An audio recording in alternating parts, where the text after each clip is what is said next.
दोस्तों, अगर आप भी राजस्थान और हैदराबाद के बीच आईपीएल का दूसरा क्वालिफायर मैच देखने के बाद खुश हैं तो वीडियो को एक लाइक जरूर कीजिएगा। दोस्तों, जैसा कि आप सभी तो जानते ही हैं कि आईपीएल 2024 का दूसरा क्वालिफायर मुकाबला दो सबसे ज्यादा चिर प्रतिद्वंदी टीमों राजस्थान और हैदराबाद के बीच चेन्नई के चिपॉग स्टेडियम में खेला गया, जहां इस मैच में हैदराबाद की टीम के कप्तान पैट कमिंस ने टॉस जीतकर पहले बल्लेबाजी करने का फैसला किया।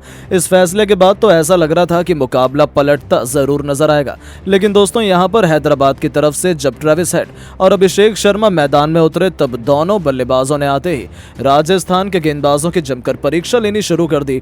इस बीच जब पहले ही ओवर में ट्रेंट बोल्ट सामने थे तो ट्रेविस हेड ने उनको आड़े हाथों लिया और इस ओवर में जब 22 रन आ चुके थे तब लगने लगा था कि यहां से सनराइजर्स हैदराबाद की टीम कुछ तो चमत्कार करने वाली है और जो टी20 क्रिकेट में आज तक नहीं हुआ वो स्कोर भी बन जाए। जी हां दोस्तों, हर किसी को उम्मीद थी कि आज 300 के पार भी स्कोर जाता हुआ नजर आ सकता है और जिस तरीके से यहां हैदराबाद की टीम ने की थी वहां से पूरा मुकाबला पलटता दिखता हुआ लगभग नजर आया। दोनों बल्लेबाजों ने मिलकर 6 बल्लेबाजों में ही 100 रनों की ओपनिंग पार्टनरशिप को अंजाम दे दिया था। एक तरफ से जहां ट्रेविस हेड चौके छक्कों की बरसात कर रहे थे तो वहीं दूसरी तरफ से अभिषेक शर्मा तो गेंद को बस बाउंड्री के बाहर बरसाने का काम कर रहे थे।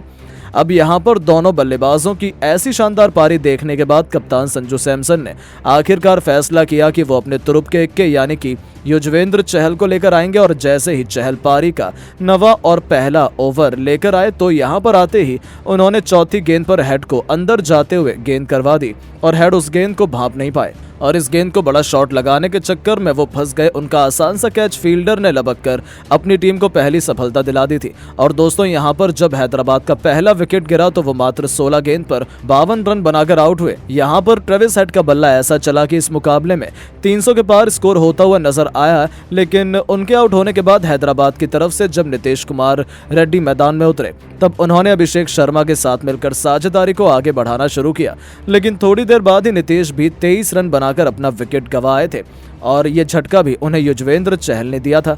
2 बड़े विकेट गिर जाने के बाद हैदराबाद को यहां से संभालने की काफी जरूरत थी और एक बड़ी पारी के लिए यहां अभिषेक शर्मा को और तेजी से बल्लेबाजी करनी थी। इस बीच अभिषेक शर्मा ने अपना अर्धशतक 15 गेंद में पूरा कर 74 रन बनाकर खेल रहे थे, लेकिन ट्रेंट बोल्ट ने इस ओवर में उनका विकेट गिराया। जी हां दोस्तों, इस बीच अभिषेक शर्मा पूरी तरह से चकमका गए और विकेट के पीछे संजू सैमसन ने उनका आसान सा कैच लेकर अपनी टीम को सबसे बड़ी सफलता दिला दी थी।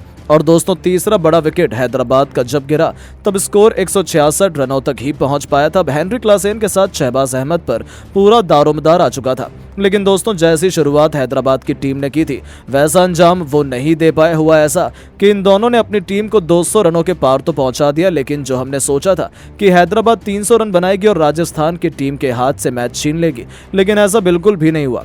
राजस्थान ने यहां काफी अच्छी बॉलिंग करवाई, जिसके चलते हेनरी क्लासेन केवल 45 रन बनाए तो शहबाज अहमद भी केवल 17 रन जोड़ पाए और सनराइजर्स हैदराबाद 20 ओवर में केवल 217 रन बनाने में कामयाब हुए।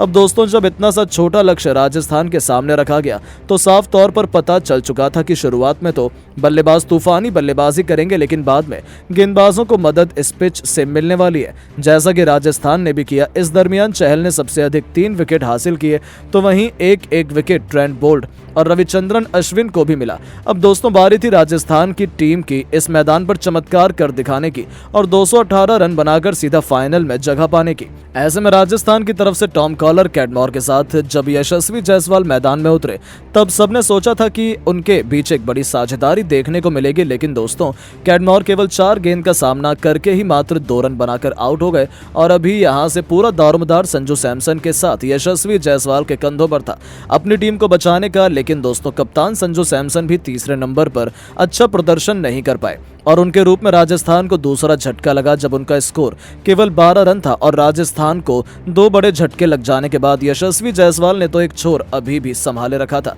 लेकिन उनका साथ कोई भी नहीं निभा पा रहा था।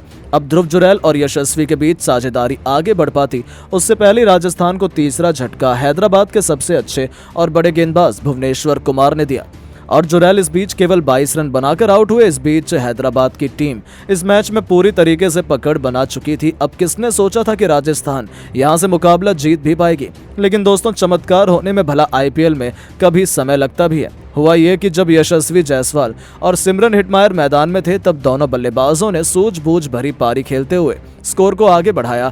धीरे धीरे राजस्थान का स्कोर आगे बढ़ रहा था, लेकिन हैदराबाद अभी भी मुकाबले में हावी थी।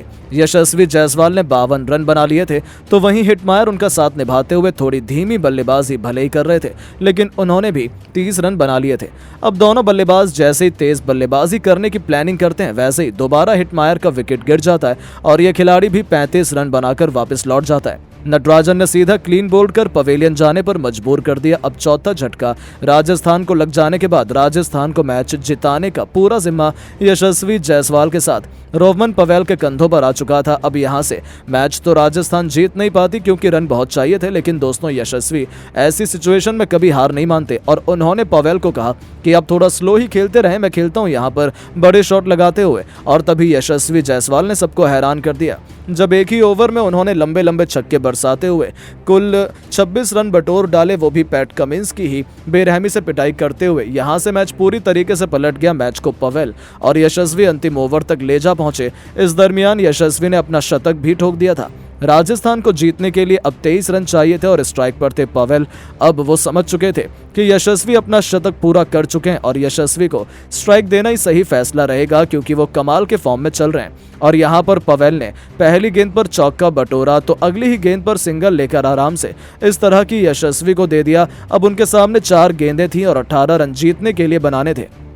ऐसे में चौथी ही गेंद पर पैट कमिंस को आड़े हाथों लेते हुए यशस्वी ने मिड विकेट के ऊपर से छक्का जड़ दिया तो अगली गेंद कमिंस ने विकेट के बाहर डालने की कोशिश की, लेकिन वो फुल टॉस हो जाती है और एक बार फिर यशस्वी ने सामने की तरफ बाउंड्री बटोरकर 4 रन जड़ डाले। अब मात्र 2 गेंद बची हुई थी और जीतने के लिए 8 रन चाहिए थे। अगली ही गेंद पर यशस्वी ने 2 रन बटोर लिए। अब अंतिम गेंद पर राजस्थान को जीतने के लिए 6 रन चाहिए थे। इसी बीच राजस्थान के खिलाड़ियों के बीच लंबी बातचीत होती है। कप्तान पैट कमिंस ने सोचा कि वही यॉर्कर तो बिल्कुल भी नहीं डालेंगे क्योंकि पैरों पर यशस्वी की ताकत है, लेकिन दोस्तों यहां पर कमिंस बहुत बड़ी गलती कर जाते हैं। उनसे गेंद फिसल जाती है और जब गुड लेंथ पर गेंद आ जाए तब यशस्वी उसे छोड़ते कहां हैं और उस गेंद पर मिड विकेट के ऊपर से छक्का जड़कर उन्होंने राजस्थान को इस क्वालीफायर के अभ्यास मैच में जीत दिला दी थी।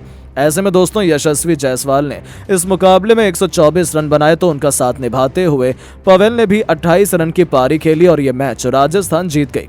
लेकिन दोस्तों अब आपको क्या लगता है कि राजस्थान और हैदराबाद में कौन फाइनल में जाएगा? आप किसे सपोर्ट कर रहे हैं? अपनी कीमती राय नीचे कमेंट करके जरूर बताएं और ऐसी शानदार खबरों के लिए हमारे इस वीडियो को लाइक और चैनल को सब्सक्राइब करना ना भूलें। धन्यवाद।